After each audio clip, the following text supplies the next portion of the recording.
எதிர்க்கின்றோம். குடிநீர் விநியோகத்தை தனியாரிடம் ஒப்படைக்க சொல்லி சேலம் மாநகராட்சி ஒரு தீர்மானத்தை முன்மொழிஞ்சாங்க. அதை நாங்கள் கடுமையாக எதிர்த்துனாங்க.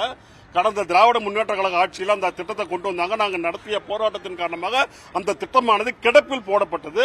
இதை போன்ற சொல்ல மாண்புமிகு தமிழக முதல்வர் திரு ஜோசப் விஜய் அவர்கள் கடந்த 10/5/2026 பதவியேற்றுக்கிட்டாரு.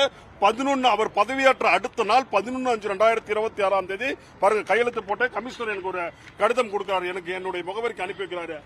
என்னன்னு அனுப்பி வைக்கிறாருன்னா, சேலம் மாநகராட்சியுடைய தண்ணீரானது தனியார் சூயஸ் என்கின்ற தனியார் நிறுவனத்திடம் ஒப்படைக்க போறோம். நாங்க 758 கோடி ரூபாய் அவங்க செலவு பண்ணி அந்த பணியை செய்வாங்க. அப்படி 758 கோடி ரூபாய் செலவு பண்றீங்க, 4315 கோடி ரூபாய் எடுத்துக்கலாம் அப்படின்னு சொல்லி அந்த உத்தரவு அவங்க கொடுத்திருக்கிறாங்க.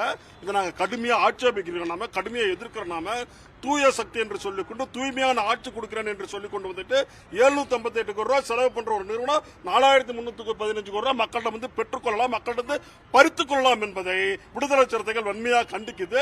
சேலத்தில் இருக்கின்ற முற்போக்கு சக்திகளுடன் சேர்ந்து விடுதலை சிறுத்தைகள் மிகப்பெரிய போராட்டத்தை முன்னெடுப்பதற்கு தயாரா இருக்கிறது. மாண்புமிகு தமிழக முதல்வர்களிடம் நாங்கள் வேண்டி கேட்டுக்கொள்வது என்னவென்றால், நீங்க தான் நகராட்சிக்கான மினிஸ்டர், மாநகராட்சிக்கு நகராட்சிக்கான மினிஸ்டர் நீங்க தான். இந்த செயலானது முழுக்க முழுக்க உங்களுக்கு அவப்பெயர் ஏற்படுத்தும். ஆகவே அது உங்களுடைய தேர்தல் அறிக்கையில மாண்புமிகு தமிழக முதல்வர் தமிழக வெற்றி கழகத்துடைய தேர்தல் அறிக்கையில பாத்தீங்க அப்படின்னா, அனைவருக்கும் குடிநீர் வாசகத்தை கொடுத்திருக்கிறாங்க. அனைவருக்கும் குடிநீர் காசு கொடுத்து கொடுப்போம் அப்படின்றது எந்த வகையில் நியாயம், அநியாயம் இல்லைங்களா?